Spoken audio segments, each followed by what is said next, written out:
वालेकुम guys, welcome back to my new vlog. और ये व्लॉग मैं बहुत ज़्यादा लेट इसलिए दे रही हूँ क्योंकि बीच में ना मुझे टाइम नहीं मिल रहा था, और टाइम मिल रहा था तो दिल नहीं चाह रहा था, और दिल चाह रहा था तो मैं कर नहीं पा रही थी। और काफ़ी टाइम के बाद हमने प्लान बनाया कि हम कहीं घूमने जाएंगे, और गाड़ी में मैं और मेरे भाई इसलिए ऐसे बैठे थे क्योंकि मेरे भाई को पीछे जगह नहीं मिली और आगे वाली सीट पर उसने आधा कब्जा कर लिया। एक तो माशाल्लाह हमारे ड्राइवर साहब भी इतने हेल्दी थे कि ना उन्हें सही से जगह मिल पा रही थी ना हमें जगह मिल पा रही थी। अपनी हंसी पे कंट्रोल रखे अब आगे चलते हैं। और यहाँ पे मेरी बकवास को इग्नोर मारे। यहाँ पे मैं उस सीन की बात कर रही हूँ जो सीन मैं रिकॉर्ड करना ही भूल गई। बहुत मजे का सीन था, अगर आप लोग देखते तो आप लोगों को भी बहुत मजा आता है। यहाँ पे दोनों बच्चे मुझे ऐसे इग्नोर कर रहे हैं जैसे मुझे वो जानते ही नहीं। शुक्र है इन लोगों की रियल गाड़ी नहीं थी, अगर ओरिजिनल गाड़ी होती तो इन लोगों का घमंड पता नहीं कहाँ ही पहुँचता। और यहाँ पे बच्चों को याद दिलाने की प्रॉपर तरीके से कोशिश कर रही हूँ कि मैं तुम लोग की खाला हूँ, इधर देखो, वो पर देख ही नहीं रहे। ये लाइफ मस्त है यार, लाइफ का कुछ अता पता नहीं, फ्यूचर की कोई टेंशन नहीं। सबसे ज्यादा तो मजा इसने किया जितना ये रोई सबके सर में दर्द हो गया। और आज हमने साबित कर लिया कि हम थोड़े नहीं बहुत ज्यादा पागल हैं।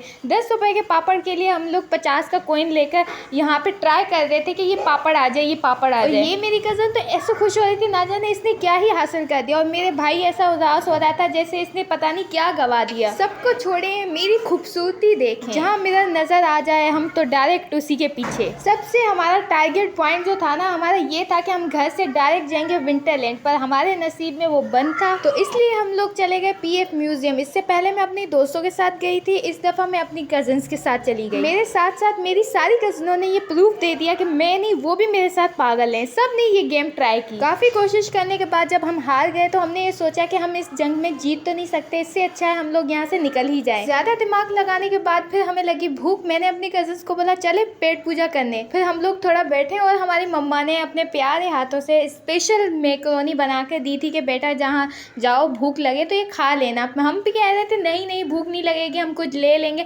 बाद में हमें एहसास हुआ कि यार मम्मा ने अच्छा काम किया है, और हम मैकरोनी पे ऐसे टूट पड़े कि हम ना जाने कितने दिनों से भूखे थे। और मैंने अपनी कजन को बोला यार दुखों ने तो हमें इतना उछाला है, अब क्यों ना हम थोड़ा खुद ही उछल कूद कर लेते हैं। और कसम से गाइस यहाँ पे इतना एंजॉय किया, इतना मजा आया, इतना मजा आया कि मतलब बहुत दिल चाहा था बस यहाँ पर ही रहे हम। और यार यहाँ की टिकट महंगी थी, बाकी टाइम बहुत कम था, जितना टाइम कम था उससे ज्यादा हमने एंजॉय किया। और मुझे लगा यहाँ पे बहुत सारे बॉल होंगे, मैंने सही से छलांग मारी तो नीचे जमीन पे पड़ी हुई थी मैं। और सही वाला एंजॉय करने के बाद यहाँ पे मैं ऐसे थक चुकी थी जैसे हॉस्पिटल से अभी मरीज आया हो। इसके बाद हम फ्रेश होने के लिए वॉशरूम गए तो यहाँ पे कोरियंस गर्ल्स आई थी जो कि इतनी प्यारी थी, इतनी अच्छी थी, इतनी अच्छी थी क्या ही बताऊं। और वो हमसे ऐसे मिल रही थी जैसे वो हमें सदियों से जानती हो, इतना प्यार दे रही थी यार। और बार बार कह रही थी I love Pakistan, I love Pakistan, ना चाहते हुए भी हमें ये बोलना पड़ा आई लव कोरिया। और काले तो हम सही वाले हो चुके थे क्योंकि विंटरलैंड जाने का इरादा था पर वो बंद था।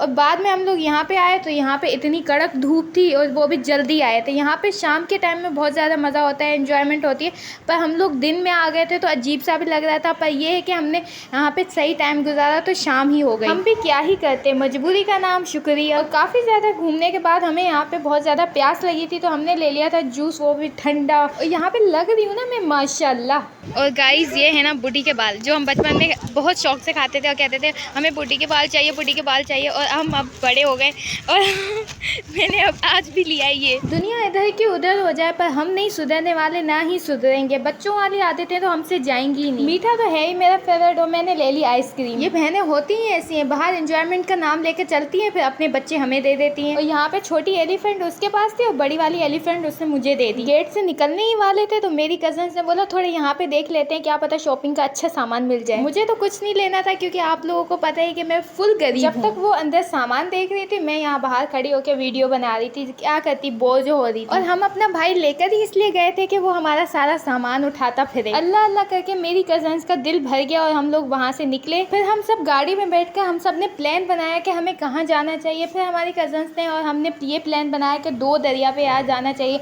बहुत सुकून होता है, ये होता है वो होता है। मैंने कहा चलो ठीक है यार। और यार 2 दरिया पे सुकून था ही था, पर यहाँ पे बैठ कर ना मुझे ऐसा फील हो रहा था कि जैसे मेरे सारे अंदर के दुख निकल रहे हैं, इतना सुकून मिल रहा था। पानी का शोर इतना अच्छा लग रहा था, दिल ही नहीं चाह रहा था कि यहाँ से उठकर बंदा घर जाए। मेरी कजन्स के 2 दरिया पे जो आए तो सबसे ज्यादा डर उन लोगों को लग रहा था कि यार इतना गहरा पानी है, यहाँ पे कोई गिरेगा तो ऐसा हो जाएगा वैसा हो जाएगा। सब अपने वो दे रहे थे और मैंने भी ये सोच लिया था कि भाई कुछ भी हो जाए व्लॉगिंग नहीं छोड़नी, भले मैं पानी के अंदर ही गिरना क्यों जाऊँ। अपनी शाम सुकून से से गुजार के फिर हम लोग निकल पड़े घर की तरफ। और मुझे यहाँ पे फिर से भूख लगना स्टार्ट हो गई। मैंने सोचा नहीं यार, रेस्टोरेंट पे जाना ही जाना है, क्योंकि घर वालों की कॉल आई थी कि बेटा खाना खाना है कि हम बना लें। तो हमने बोला था कि नहीं नहीं, हम बाहर से ही खाकर आएंगे। हमारा नसीब ही इतना वीआईपी है कि हमें कोई रेस्टोरेंट ही नहीं मिल रहा था। गुलशन अतीत में इतने सारे रेस्टोरेंट है, पर उस दिन सारे रेस्टोरेंट बंद थे। मेरा भाई बेचारा पूरा दिन इसने हमारा सामान उठाया, और यहाँ पे वो बेचारा इतना थक चुका है कि वो कह रहा था आप ही बस घर चलो। और हम भी इतना थक चुके थे कि हम चाह रहे थे कि हम घर चले जाए, पर हमने घर पे खाना मना करवाया था। तो इस वजह से हमें खाना तो खाना ही था, क्योंकि पूरा दिन हमने खाना समझो नहीं खाया था, बहुत ज़्यादा भूख लगी थी। यहाँ पे काफ़ी हंसी मजाक करने के बाद फाइनली हमें एक ढाबे टाइप का कुछ मिल गया था। यहाँ पे मेरी खुशी का अंदाज़ा आप लोग लगा सकते हो कि हमें वो ढाबा नज़र आ चुका है और हम लोग वहाँ पे जा रहे हैं। और हमारे दिल से दुआएं निकलनी थी अपने ड्राइवर के लिए, क्योंकि उसने हमें हर चीज़ में इतना अच्छा कोऑपरेट किया, इतना अच्छा हमारा सफ़र गुजरा, इतना एंजॉय किया हमने कि मैं क्या ही बताऊँ। हम लोग पेप्सी लवर है, पर हमें अपनी कजन्स की वजह से स्ट्रिंग पीनी पड़ी। और फिर हम लोग निकल पड़े अपने घर के लिए। 9:30 तो हमें यहाँ तक हो चुके थे, घर जाते जाते हमें 10 हो गए। उम्मीद है आज का भी अजीब गजीब व्लॉग आप सबको अच्छा लगा होगा। दुआ में याद रखना। अल्लाह हाफिज़।